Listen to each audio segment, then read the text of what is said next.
welcome back to Cosmic Rabbit. Today I wanted to talk a little bit about what I've been thinking about lately. Initially, I got into the Nazca Mummies kind of by chance. I didn't think that they were related to the UAP topic. I still don't think that, or likely it's not.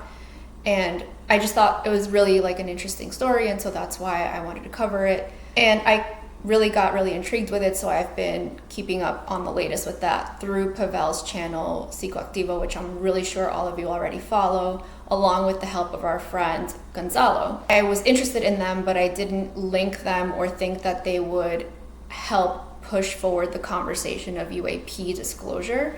But I've been thinking about this a lot lately, and I feel like the two are pretty similar, and that investigating these bodies is actually going to help with pushing forward that conversation. Not necessarily disclosure directly, but the conversation. So for those of you who don't know anything about the mummies or haven't even heard of them, long story short is there are these bodies that were found. They're desiccated bodies, so dehydrated. They were found in Peru around 2016, 2017. They're different sizes and what looks like different species, but what they all have in common is that they have three-fingered limbs, so three-fingered hands and three-fingered toes, along with other like anatomical features that don't match humans. They were found, like I said, in Peru. My point is, both of those topics require a lot of investigation, a lot of scientific, credible investigation that is lacking. And so that's what made me really think that understanding these Nazca Mummies bodies, or finding out the truth about them and really getting some attention and more scientists and more people, to professionals, to study the bodies and determine what they really are. First of all, it's going to have us practice what it is that we're trying to do for the UAP topic itself. So like the UAP topic being like a super huge mystery where we don't know, we have a lot of misinformation, and we need more scientists to study it. It's kind of the same thing that's going on with the Nazca Mummies. They're being ignored, they're being ridiculed, they're being said like they're fake, and when in reality, there's still a lot of work to do with studying them. I know that is underway, but I think that it needs to be talked about more. It needs more coverage, because it sounds like it's just a very small group within our community who are even interested in these bodies. And so it's kind of like a practice run in my head. If we can take care of this one topic that has to do with the Nazca bodies, if we can employ what we would employ with the UAP topic, then we can really kind of see that we can push this type of conversation forward, because it is controversial. It could be potentially it's going to shift our understanding of our own place within the planet. So we're not talking necessarily that these beings came from a different planet. We don't know. We don't have enough information to make that determination.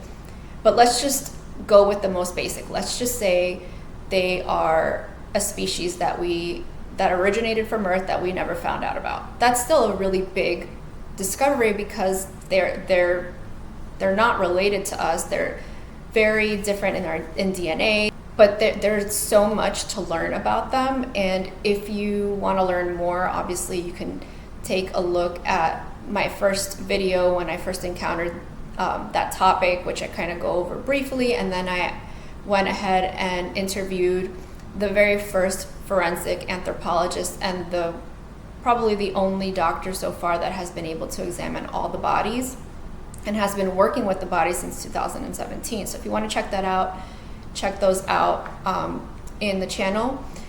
Both topics are going to require that we're open-minded.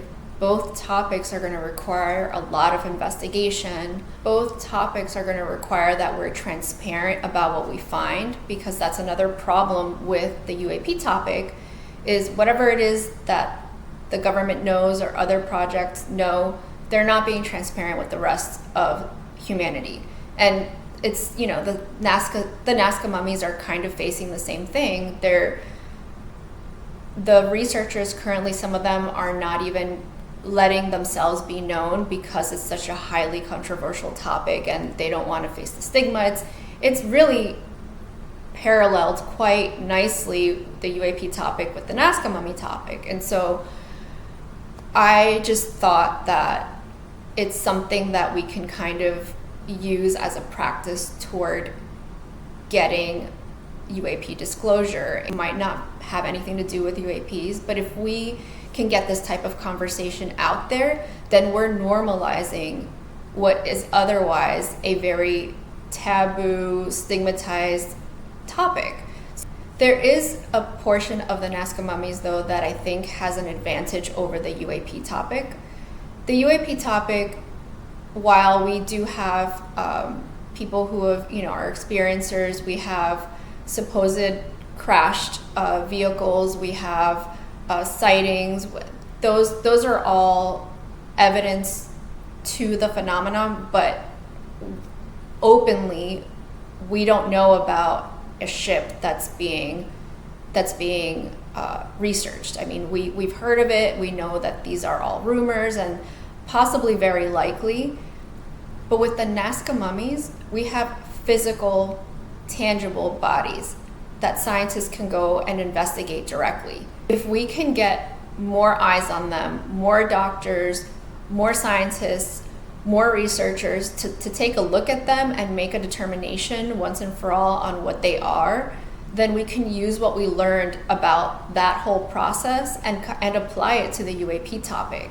For example, like, why are we stigmatizing the scientists that want to go and research these bodies? Why is it that these doctors don't want their names to be public?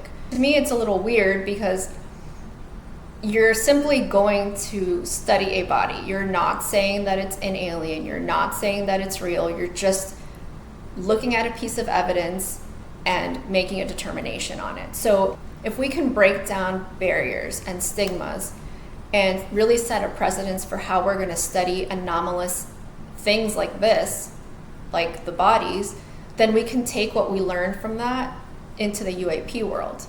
I know they're not related and possibly, you know, they're not from a different planet or anything like that, but I really think that these two things work nicely together, and if we can figure out a way to use these mummies and their investigation to spark a conversation, a bigger conversation about UAP disclosure, I think that's kind of a way to go. And I don't know if this has already been talked about or if this is some type of plan for that, but I really think that that's important and kind of a great step toward that. Now, there is one of the U.S. doctors. His name is John McDowell. His son, Josh McDowell, is a lawyer, and he did mention in his blog recently that when you look up the Nazca mummies, the first things that come up are pretty big news outlets like Reuters and things like that saying that they're fake. And there really isn't any definitive proof to that. And so I think it's really important to bring some more attention to these bodies. It's gonna make people start thinking like, okay, we don't even have to say that. We don't have to talk about UAP. They already sort of kind of look like what reports are of alien beings or NHI, non-human intelligences. So we won't even have to go there. People are just gonna look at them and think, wow, are these from here? Are these alien? And so it is going to spark and start that bigger conversation that we all want everyone to have. So the point of this video really is to show some support for this topic, spread the word. What I wanted to bring forward was, how are we going to approach this topic, the Nazca Mummies topic? How are we going to ask questions? How are we going to investigate? How are we going to treat those that are investigating the topic? And how are we going to talk about this as a community, or hopefully it'll spread out to not just our small community. That's all I really wanted to leave you guys with, is to think about how supporting this Nazca Mummy investigation can really drive forward the conversation on UAP disclosure. Let's keep pushing for the truth, and remember to keep an open mind.